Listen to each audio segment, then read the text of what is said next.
अस्सलामुअलैकुम and welcome back to our YouTube channel smart tutor. आज की इस लेक्चर में हम पढ़ेंगे रैशनल नंबर्स, इरेशनल नंबर्स, इनकी कंप्लीट एक्सप्लेनेशन देखते हैं और भी बहुत सारी चीज़ें हम इस लेक्चर में डिस्कस करेंगे। जो चीज़ें हम इस लेक्चर में डिस्कस करेंगे वो है नेचुरल नंबर्स क्या होते हैं, होल नंबर्स क्या होते हैं, इंटीजर्स क्या होते हैं और रैशनल्स क्या होते हैं और इरेशनल्स क्या होते हैं। एक और चीज जो हम इस लेक्चर में डिस्कस करने वाले हैं वो है कि क्या रूट टू इरेशनल है, अगर इरेशनल है तो हम उसको कैसे प्रूव करते हैं।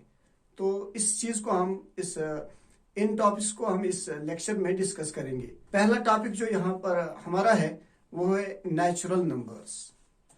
नेचुरल नंबर्स को आप काउंटिंग नंबर्स भी कहते हैं, यानी नेचुरल अगर कोई भी इंसान है तो वो गिनती जो है वो एक से शुरू करता है। कोई 1 2 3 4 कहता है, कोई 1 2 3 4 वगैरह कहता है। तो ये इनबिल्ट हर एक के जहन में होता है कि 1 से जो है गिनती शुरू होती है, इसीलिए इनको नेचुरल नंबर्स कहते हैं। और इन नंबर्स को हम काउंटिंग में यूज करते हैं। इनका दूसरा नाम है काउंटिंग नंबर्स, जैसे 1 2 3 4 5 एटसेट्रा। इन नंबर्स को हम काउंटिंग नंबर्स कहते हैं या नेचुरल नंबर्स कहते हैं। और इन नंबर्स को हम डिनोट करते हैं एन से। दूसरा जो हमारे पास जो हम डिस्कस करने वाले हैं वो है whole numbers. Whole numbers are nothing, these are just natural numbers and zero, यानी नेचुरल नंबर्स और जो जीरो है इन दोनों को हम होल नंबर्स कहते हैं। यानी जो नेचुरल नंबर्स है वो भी होल नंबर्स है और इनमें एड जो होता है वो जीरो होता है, यानी 0 1 2 3 4 5 एटसेट्रा। इनको हम होल नंबर्स कहते हैं और होल नंबर्स को हम डिनोट करते हैं W से। एक और चीज है वो है integers. Integers are nothing, these are just natural numbers and their negatives including zero. यानी जो भी नेचुरल नंबर है उनका नेगेटिव होगा 1 -1 2 -2 3 -3, इसी तरह जीरो भी, यानी सारे नेचुरल नंबर्स उनके नेगेटिव और जीरो, इनको हम कहते हैं इंटीजर्स। और इंटीजर्स को हम यूजुअली डिनोट करते हैं I से या Z से। I मीन्स इंटीजर्स और Z से क्यों करते हैं, क्योंकि ग्रीक लेटर है ज़ेहलिन, उसी से एक पहला उसका लेटर लिया गया है Z, उससे हम इंटीजर्स को डिनोट करते हैं। तो अभी तक हमने नेचुरल्स, होल नंबर्स और इंटीजर्स पढ़े हैं। अब एक और चीज जो हम डिस्कस करने वाले हैं वो है रैशनल नंबर्स। वो बहुत इंपॉर्टेंट है। रैशनल नंबर्स क्या होते हैं, इनकी डेफिनेशन ऐसे हम कह सकते हैं, any number which can be expressed in the form of P by Q where P and Q are integers and Q is not equal to 0 is known as a rational number। यानी जो number भी P by Q form में हो उसको हम rational कहते हैं। लेकिन इसमें दो चीजों का ख्याल रखना है, ये जो P और Q है ये दोनों इंटीजर होने चाहिए और इंटीजर में कुछ भी हो सकता है, इसलिए Q जो है वो जीरो नहीं होने चाहिए। यानी कोई भी इंटीजर बाय इंटीजर फॉर्म है उसको हम रैशनल कहेंगे और जो इंटीजर नीचे होगा डिनोमिनेटर में वो जीरो नहीं होना चाहिए। यानी कोई भी इंटीजर रैशनल नंबर है, यानी कोई भी इंटीजर बाय इंटीजर फॉर्म वो रैशनल नंबर कहलाता है और उसमें डिनोमिनेटर जीरो नहीं होना चाहिए। इसमें नेगेटिव भी आएंगे, पॉजिटिव भी आएंगे। इसी तरह सारे नेचुरल नंबर्स 1 2 3 4 अगर इन सब के नीचे 1 लगा दिया जाए, 1 by 1 2 by 1 3 by 1, इस तरह से ये सारे रैशनल नंबर्स है। होल नंबर्स सारे रैशनल नंबर्स है और इंटीजर्स भी सारे रैशनल नंबर्स है। और इनके अलावा फ्रैक्शंस है, यानी 1 by 2 है, 3 by 4 है, 5 by 5 है, 5 by 6 है, 7 by 8 है, -9 by 11 है, कोई भी है, इन सब को हम रैशनल नंबर्स कहते हैं। तो रैशनल नंबर्स के लिए हमें ये याद रखना है, जो नंबर भी P by Q फॉर्म में हो, P और Q इंटीजर होने चाहिए, Q जीरो नहीं होना चाहिए, उसको हम रैशनल नंबर कहते हैं। अगर आप स्क्रीन पे देखते हैं तो वहां पर एक आपको ये दिखाई देगा कि जो नेचुरल नंबर्स हैं उनमें 1 2 और 3 है। अगर इनको हम जीरो ऐड करते हैं तो ये होल नंबर्स बनते हैं, और अगर नेचुरल नंबर्स का नेगेटिव ऐड करते हैं यानी -1 -2 -3 -4 -5, तो ये सारे यानी नेचुरल, होल और ये नेगेटिव ये सारे इंटीजर्स होते हैं। अब इसके बाद अगर हम इंटीजर बाय इंटीजर फॉर्म कोई भी लेते हैं, डिनोमिनेटर में इंटीजर जीरो नहीं लाना है, तो वो सारे रैशनल नंबर आ गए। तो इस तरह से नेचुरल भी रैशनल हो गए, होल भी रैशनल हो गए, इंटीजर भी रैशनल हो गए, और रैशनल तो रैशनल ही है। तो अभी तक जो डिस्कस किया है वो नेचुरल थे, होल नंबर्स, इंटीजर्स, और इसके बाद हम रैशनल हमने डिस्कस किया। तो रैशनल नंबर्स को हम डिनोट करते हैं जनरली क्यू से। क्यू मीन्स कोशेंट, और रैशनल्स जो होते हैं वो इंटीजर बाय इंटीजर फॉर्म में होते हैं, यानी डिवीजन फॉर्म में होते हैं, इसीलिए रैशनल नंबर्स को हम जनरली क्यू से डिनोट करते हैं।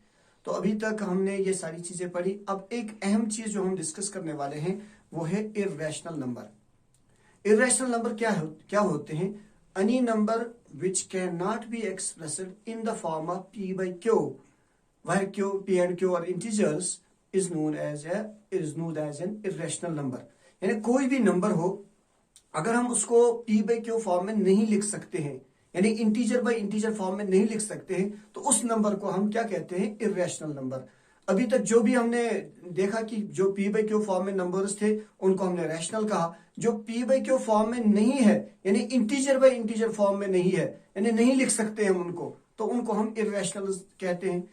और इर्रेशनल्स बहुत सारे हैं। इर्रेशनल्स कैसे डिस्कवर हुए, इसके लिए बहुत सी इंपॉर्टेंट एक चीज है कि एक मैथमेटिशियन था, उसका नाम था पाइथागोरस। उसने एक थ्योरम दी थी, उसको कहते हैं पाइथागोरस थ्योरम। वो राइट एंगल ट्रायंगल के बारे में है, और उसी से उसने जो है √2 को डिस्कवर किया था, जो हम नेक्स्ट लेक्चर में इंशाल्लाह देखेंगे कि पाइथागोरस ने किस तरह इरेशनल नंबर्स को डिस्कस किया। लेकिन इस वक्त हम इतना ही देखेंगे कि इरेशनल नंबर्स क्या होते हैं। वो सिंपली ये होते हैं कि irrational numbers are those numbers which can not be expressed in the form of p by q। ये p by q क्या होने चाहिए? इंटीजर्स, यानी इंटीजर बाय इंटीजर फॉर्म में हम जिस नंबर को नहीं लिख सकते उसी को हम इरेशनल नंबर कहते हैं। एक एग्जांपल है हमारे पास, वो है पाई, जो एक इरेशनल नंबर है। पाई क्या होता है? एक सर्कल की जो बाउंड्री होती है उसको हम सर्कमफ्रेंस कहते हैं। अगर उस सर्कमफ्रेंस को उसी सर्कल के डायमीटर से डिवाइड करेंगे तो एक नंबर आता है, वो उसको हम पाई कहते हैं। पाई कांस्टेंट है, सर्कल छोटा हो या बड़ा हो, हर एक सर्कल में उसके सर्कमफ्रेंस को उसके डायमीटर से डिवाइड करने से एक नंबर आता है, उसको हम पाई कहते हैं। पाई एक इरेशनल नंबर है। Subscribe now and press the bell icon. Never miss an update. Diameter of a circle, तो उसको हम पाई कहते हैं। ये जो पाई है ये एक इरेशनल नंबर है। इस पाई का वैल्यू क्या है?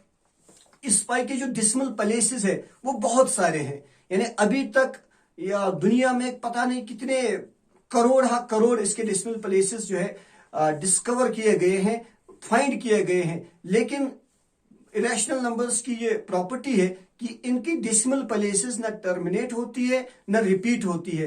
पाई का जो वैल्यू है वो है approximate value 3.141592653 dash dash dash. इसी तरह से बहुत सारे डेसिमल प्लेसेस है, तो इनको हम कभी कभार पाई को हम 22/7 भी लिखते हैं। एक्चुअली पाई का वैल्यू 22/7 नहीं है, अलबत्ता 22/7 के जो कुछ डेसिमल प्लेसेस है वो पाई के डेसिमल प्लेसेस से मिलते हैं, इसीलिए हम अप्रोक्सीमेटली पाई को 22/7 मान लेते हैं। हालांकि पाई का वैल्यू 22/7 नहीं है, फिर तो ये रैशनल हो गया। हालांकि पाई इरेशनल है, इसलिए पाई को हम जो है इंटीजर बाय इंटीजर फॉर्म में नहीं लिख सकते। एक और नंबर है, उसको हम ई कहते हैं, यानी यूलर्स नंबर। ये क्या है? ये भी एक इरेशनल नंबर है। इसको डिस्कवर किया था एक मैथमेटिशियन यूलर ने, और उसी के नाम से इसको यूलर्स नंबर कहते हैं। इसका वैल्यू है 2.71821 डैश डैश डैश डैश, और ये भी एक इरेशनल नंबर है। इसी तरह अगर आप किसी भी प्राइम नंबर का स्क्वायर रूट करेंगे तो वो क्या होता है? वो इरेशनल नंबर होता है। तो अभी तक हमने जो डिस्कस किया है वो ये किया है कि नेचुरल नंबर्स डिस्कस किए, होल नंबर्स, इंटीजर्स और रैशनल नंबर्स, और अब हमने डिस्कस किया है इरेशनल नंबर। इरेशनल नंबर को हम जनरली क्यू डैश से डिनोट करते हैं। अब आपके स्क्रीन पे एक ट्री दिया गया है। अगर आप इस ट्री पे गौर करेंगे तो पहले नीचे देख लीजिए जीरो और नेचुरल नंबर्स। अगर जीरो और नेचुरल नंबर्स को हम कंबाइन करेंगे तो वो होल नंबर्स बनते हैं, और इसके बाद अगर हम होल नंबर्स और नेगेटिव इंटीजर्स मतलब होते हैं कि नेचुरल नंबर्स का नेगेटिव, अगर हम इन दोनों को कंबाइन करेंगे तो इंटीजर्स बनते हैं। और इसके बाद अगर हम इंटीजर्स और फ्रैक्शंस को कंबाइन करेंगे तो क्या बनता है, रैशनल नंबर्स, यानी पी बाई क्यू फॉर्म बनती है। और अगर हम रैशनल और इरेशनल नंबर को कंबाइन करते हैं तो बनता है रियल नंबर्स। तो अभी तक रियल नंबर्स क्या है, real numbers are rationals and irrationals, यानी रैशनल नंबर्स भी रियल नंबर्स है, इरेशनल नंबर्स भी रियल नंबर्स है। रियल नंबर्स में दो चीजें आती हैं, एक रैशनल, इरेशनल। और इरेशनल नंबर तो हमने देख लिया कि जो पी बाई क्यू फॉर्म में नहीं होते हैं। और रैशनल में फ्रैक्शंस आते हैं, रैशनल्स में इंटीजर्स आते हैं, इंटीजर्स में नेगेटिव इंटीजर्स और होल नंबर्स आते हैं, और होल नंबर्स में जीरो और नेचुरल नंबर्स आते हैं। तो इस तरह से हमने रैशनल और इरेशनल की डेफिनेशन देखी। अब सवाल यह है कि अगर कोई नंबर डेसिमल फॉर्म में हो तो हम कैसे देखेंगे कि ये रैशनल है या इरेशनल है। सबसे पहले हम एक डेसिमल नंबर को लेते हैं कि डेसिमल नंबर की हम थोड़ी सी एनालिसिस करते हैं कि डेसिमल नंबर में दो पार्ट्स मेनली होते हैं। एक पार्ट को हम होल नंबर पार्ट कहते हैं और या इंटीजर पार्ट कहते हैं, और दूसरे को हम कहते हैं डेसिमल पार्ट। तो किसी भी डेसिमल नंबर में दो पार्ट्स होते हैं, एक होल नंबर पार्ट होता है और एक इंटीजर पार्ट होता है, एक डेसिमल पार्ट होता है। फॉर एग्जांपल आप लीजिए 3.41, इसका होल नंबर पार्ट 3 है और इसका डेसिमल पार्ट जो है वो 41 है। लेकिन डेसिमल नंबर्स कितने तरह के हो सकते हैं, बेसिकली 3 तरह के डेसिमल नंबर्स होते हैं जो आप स्क्रीन पे देख सकते हैं। डेसिमल नंबर्स के 3 टाइप्स है।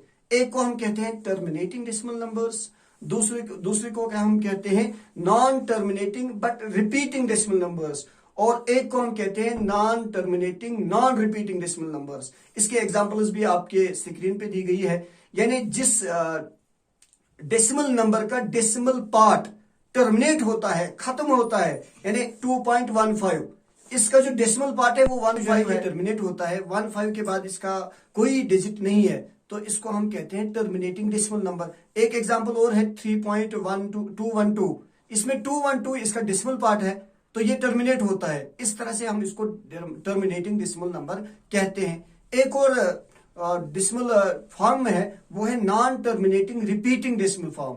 वो क्या होती है, वो होती है कि अगर आपके पास कोई डेसिमल नंबर ऐसा है कि उसका डेसिमल पार्ट टर्मिनेट नहीं होता है मगर रिपीट होता है। फॉर एग्जांपल 4.333, इसी तरह ये जो 3 है ये रिपीट होता है, इसका डेसिमल पार्ट रिपीट होता है।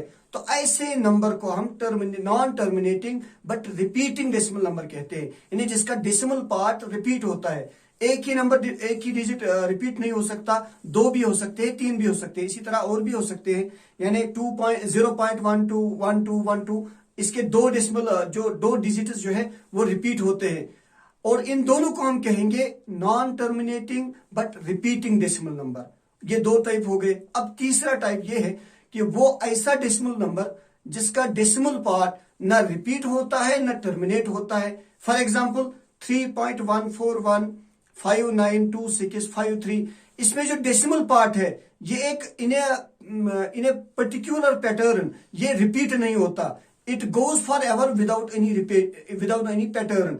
ऐसे नंबर को हम कहते हैं, ऐसे डेसिमल नंबर को हम कहते हैं नॉन टर्मिनेटिंग नॉन रिपीटिंग। एक और एग्जांपल है 2.718281, इसी तरह ये भी it goes for ever without any pattern. यानी जो डेसिमल पार्ट है अगर वो रिपीट नहीं होता मगर टर्मिनेट भी नहीं होता तो ऐसे डेसिमल नंबर को हम कहते हैं non terminating non repeating decimal number. दुनिया में जितने भी डेसिमल नंबर्स है वो इसी सिर्फ 3 ही टाइप्स के हैं, कुछ टर्मिनेटिंग होते हैं, कुछ रिपीटिंग होते हैं, कुछ नॉन टर्मिनेटिंग नॉन रिपीटिंग होते हैं। लेकिन अब सवाल है कि किस नंबर को हम रैशनल कहेंगे, किस डेसिमल नंबर को हम रैशनल कहेंगे और किसको हम इरैशनल कहेंगे। बिल्कुल सिंपल है, जो पहले 2 है टर्मिनेटिंग और रिपीटिंग, यानी टर्मिनेटिंग डेसिमल नंबर और non terminating repeating decimal number, इन दोनों को हम कहते हैं रैशनल नंबर। और जो non terminating non repeating NTNR, इसको हम कहते हैं इरैशनल नंबर।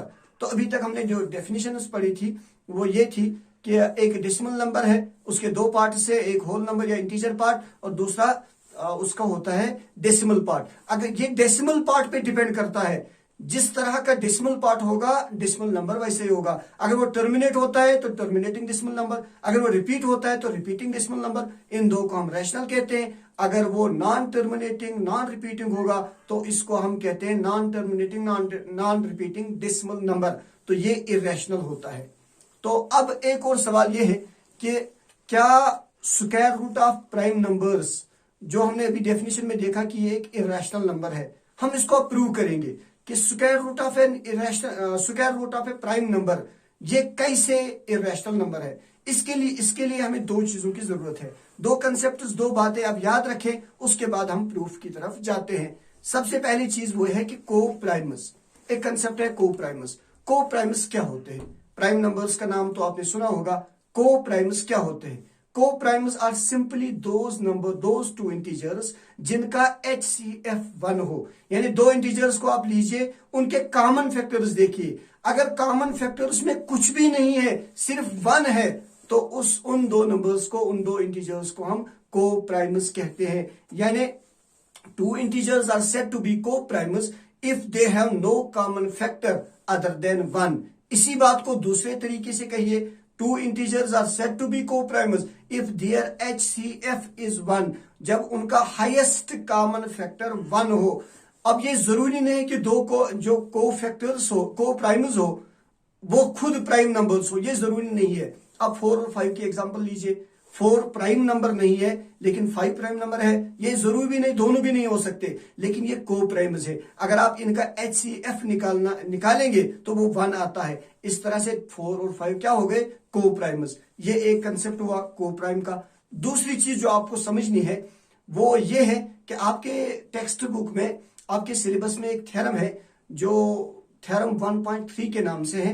वो उसका स्टेटमेंट है, let P be a prime number if P divides A square then P divides A where A is a positive integer। इसको हम ऐसे समझेंगे कि अगर कोई प्राइम नंबर P है और वो किसी नंबर के स्क्वायर को डिवाइड करता है, यानी स्क्वायर ऑफ ए नंबर उसको डिवाइड करता है, A स्क्वायर को डिवाइड करता है, तो इसका मतलब ये हुआ कि वो P, ये जो प्राइम नंबर है, ये A को भी डिवाइड करेगा। यानी 2 6 स्क्वायर को डिवाइड करता है, 236 को डिवाइड करता है, यानी 6 स्क्वायर को डिवाइड करता है। और आप देखते हैं कि 2 6 को भी डिवाइड करता है। लेकिन ये तभी पॉसिबल है, ये तभी ट्रू है जिससे हम डिवाइड करें वो प्राइम नंबर होना चाहिए। 2 प्राइम नंबर है, इसीलिए 2 6 को भी डिवाइड करता है और 6 स्क्वायर को भी डिवाइड करता है। ये दो चीजें आप याद रखें, एक ये थ्योरम और वो को-प्राइम का कंसेप्ट। अब हम देखते हैं कि √2 कैसे इरेशनल नंबर है। किसी भी नंबर को अगर आप प्रूव करना चाहेंगे तो बहुत सारे मेथड है। एक मेथड है कंट्राडिक्शन मेथड, कि हम पहले कंट्रारी यानी हम सपोज करते हैं जो हमें प्रूव करना है उसके बरक्स हम सपोज करते हैं। हमें क्या प्रूव करना है? Show that √2 is an irrational number, ये हमें प्रूव करना है। हम कैसे प्रूव करेंगे? We will prove it by contradiction method. हम मानेंगे √2 क्या है? रैशनल नंबर है, हम इसको रैशनल मानेंगे। आपको पता है कि जब कोई रैशनल नंबर होता है तो वो P/Q फॉर्म में होता है। तो आप जब √2 को हमने रैशनल मान लिया तो ये भी किस फॉर्म में होगा? P/Q। और P/Q को, P और Q ये दो इंटीजर्स है, इनको हम को-प्राइम इंटीजर्स मानेंगे। यानी कोई भी दो को-प्राइम इंटीजर्स P और Q है, इनको हम लिख सकते हैं √2 is equal to P/Q। P और Q क्या है? को-प्राइम्स है। अब इसको थोड़ा रीअरेंज कीजिए। Q यहां पे डिवाइड है, जब इसको ट्रांसपोज करेंगे तो ये मल्टीपल होगा। Q into √2 is equal to P। तो हमारे पास एक इक्वेशन आ गई। अब इस इक्वेशन को हम स्क्वायरिंग करेंगे, स्क्वायरिंग बोथ साइड्स। जब हम स्क्वायरिंग करेंगे Q का स्क्वायर ऑफ Q स्क्वायर, वो Q स्क्वायर होता है, लेकिन √2 होल स्क्वायर रूट कैंसिल हो जाएगा। It means 2Q square is equal to P square. Squaring से हमने ये दूसरी इक्वेशन हमें मिली है। अब इस इक्वेशन का नाम आप 1 रख लीजिए। तो अब एक और चीज यहां पे समझने की जरूरत है, वो ये है कि अगर आप फॉर एग्जांपल कोई नंबर है, वो दो नंबर्स का प्रोडक्ट है, 6 इज इक्वल टू 2 इंटू 3। इसका मतलब 6 को हम 2 से भी डिवाइड कर सकते हैं, 3 से भी डिवाइड कर सकते हैं। In other word 6 is divisible by 2 and 6 is divisible bye also by 3। यहां पे क्या हमें मिला, यहां पे हमें मिला P square is equal to 2 Q square. इसका मतलब यह हुआ कि P square is divisible by 2 as well as P square. तो हम यहां पे ये देखेंगे कि 2 किसको डिवाइड करता है, पी स्क्वायर को डिवाइड करता है। अब वही थ्योरम जो हमने अभी 1.3 थ्योरम पढ़ी है उसको रिकॉल कीजिए कि अगर कोई प्राइम नंबर किसी नंबर के स्क्वायर को डिवाइड करता है तो उसका मतलब वो उस नंबर को खुद भी डिवाइड करेगा। 2 divides P square which means 2 also divides P, क्योंकि 2 एक प्राइम नंबर है। तो जब किसी नंबर को हम डिवाइड करते हैं, 6 को 2 डिवाइड करता है तो 2 multiplied by something is equal to 6। इसी तरह 2 p को डिवाइड करता है, 2 मल्टीप्लाइड बाय समथिंग हम मानेंगे c, 2 multiplied by c is equal to p, p is equal to 2c। c एक इंटीजर है। अब इस इक्वेशन को भी एक स्क्वायरिंग कीजिए, p square is equal to 4c square. Both side जब स्क्वायरिंग करेंगे तो p square is equal to 2 square is 4c square. अब एक और इक्वेशन आ गई, P square is equal to 4c square. ये जो इक्वेशन 1 थी उसको फिर से निकाल कीजिए। इक्वेशन 1 क्या थी, 2q square is equal to P square. यहां पे आ गया पी square is equal to 4c square. अब ये जो पी स्क्वायर है इसका वैल्यू इक्वेशन 1 में देख लीजिए, वो है 2q स्क्वायर, वो यहां पे सब्स्टिट्यूट कीजिए।